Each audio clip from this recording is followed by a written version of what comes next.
บายดีมื้อนี้เนาะก็จะมาเว้า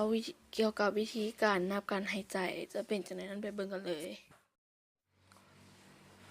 คนเฮาปกติจะหายใจ16หา20เทื่อต่อนาทีถ้าว่าหายใจใหญ่กว่า40เทื่อต่อนาทีหรือหายใจน้อยกว่า8เทื่อต่อนาทีแม่นอยู่ในขั้นอันตราย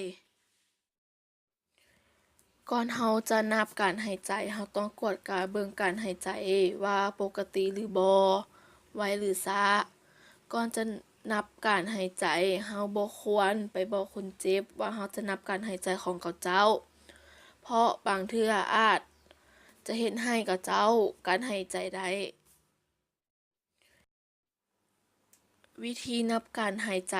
แม่นจะนับเอาการหายใจเข้าและหายใจออกแม่นจะนับเอา1เทื่อหรือว่านับเอา15วินาทีแล้วคูณ4หรือว่า30วินาทีแล้วคูณ2ก็ได้